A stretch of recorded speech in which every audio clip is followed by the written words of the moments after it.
Mr. Theagarajah, Chairman of the Chamber of Commerce, thank you for joining us, Economy.lk. It's interesting, we're talking of the Economic Summit and the refreshing topic this time about executing and realizing. What are the measurable, effective outcomes that you have set for the Chamber during your tenure? The way the Chamber works is the leadership journey leading towards the chair expects a commitment of 6 years, starting as a Deputy Vice Chairman, moving up to Vice. So each of us, it's not about our 2 years. We subscribe to a 6-year tenure. As a result, it's sustainable and there's continuity in the game. So it's not about my 2 years.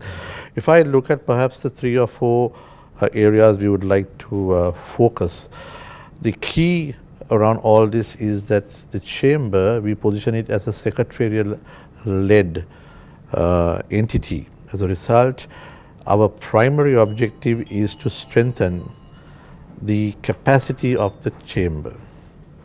So if I look at measurable things, one is to ensure that a robust succession plan is in place to take forward the journey. So that's one thing which is very, very important. The second thing is to defend the fierce independence of the Chamber. Sourcing of finance to conduct its activities are important. So the CEO and the team comes up with an annual program of events which budgets a certain amount of income. So the objective of actively supporting the CEO and the team to achieve or exceed those goals is another very important capacity builder. And I guess the next thing which we started this year is to build a digital tool to make sure that it actively complements our other forms of communication to constantly and continuously engage various stakeholder groups, including our membership, general public, as well as the government, to make sure that we are seen and our voice is heard. So I would say these are the 3 critical pillars based on which we would like to see tangible benefits. Like you say, it's interesting. It's not a 2-year term, or it's a more sustainable term that your leadership is there for. So it's a more sustainable way of doing things. At the end of your tenure, what do you think success would look like, or what is success to you? So apart from the 3 points I mentioned, maybe there are 3 or 4 other areas we would like to see visible progress. The first thing is the Chamber often is perceived as a Colombo-centric corporate club, while the growth to be inclusive has to be throughout the country. And one area which we wish to drive very strongly is the linkages between Colombo and the regional chambers.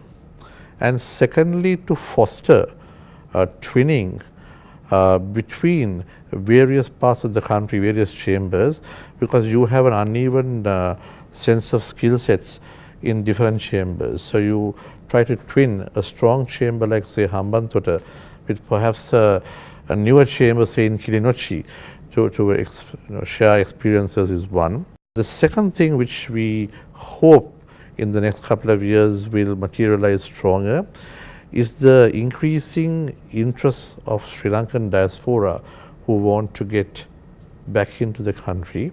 And one thing we have been articulating is for interested parties and groups to bring in their chambers, say whether it's in Toronto or Stockholm or London, and again enter into twinning arrangements. So you bring in best-in-class practices and strengthen the capacity. And the third area is the business councils, which are a product of the Chamber, generally tend to engage the bilateral with countries.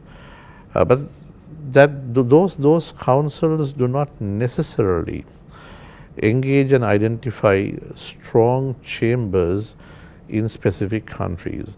So maybe this time we will, in addition to developing and fostering the traditional business councils, will identify opportunities to partner with strong chambers in strong gateway countries which are important for Sri Lanka's export orientation.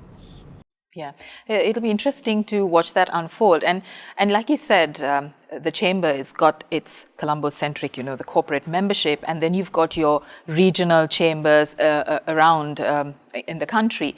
Looking at the SME sector, where the government keeps talking about it a lot, and like 80,000 of them as opposed to the membership that you've got with you. To what extent will the Chamber commit the resources to reach out and enable these SMEs? What is the program? What is your vision for that? I guess the single tool the Chamber membership could do is to facilitate access to market and linkages as opposed to anything else. Because these SMEs have their own unique identity and they have their own proposition. What they often lack is perhaps scalability and access to markets, which generally Colombo tends to have because of the buying power of the larger local corporates and the multinationals. And also the linkages the Ceylon Chamber would have with business councils which provide that gateway for international trade. So providing access wherever possible and to also advise on value addition to local entrepreneurship, I guess would be the singular service the Chamber could do to connect with the SMEs. That would be the main. Another area which we have started to foster in a small way is to see whether we could connect startups outside Colombo, not necessarily funding startups, but to see whether we could connect the Chamber membership with well-presented and packaged startups from the provinces. Do you see this already happening within the membership? There is some connect which is taking place. We've also seen an expression of interest from a couple of interested groups from North America, in particular the Valley in Silicon Valley as well as Toronto, wanting to engage the Ceylon Chamber to provide that facilitation service with the North and the East. So this is something we are now exploring with the Chamber, but of course maybe initially it would be with the North and East, but given the apolitical nature of the Chamber, the ultimate aim would be to spread that benefit across the country as a whole. It's interesting the role that the Chamber plays it plays an integral part in the economic transformation, bringing the economic transformation in Sri Lanka. As you see it, what are the challenges or the roadblocks? It's not all smooth. So as you see it, what are the challenges? The way we see it is, this is not a thing of 12 months or even 18 months. It is something which, as long as there is a belief that this makes sense, the private sector along with the government has to keep on at it, chugging away without getting disheartened, and through a process of engagement gradually remove the blocks. And I think in that process, the importance of communicating one's rationale to the general public is, I think, absolutely important to get a policy initiative executed. Well, thank you very much, Mr. Theagarajah. Wish you and the Chamber all the very best. Thank you. Thank you for joining us.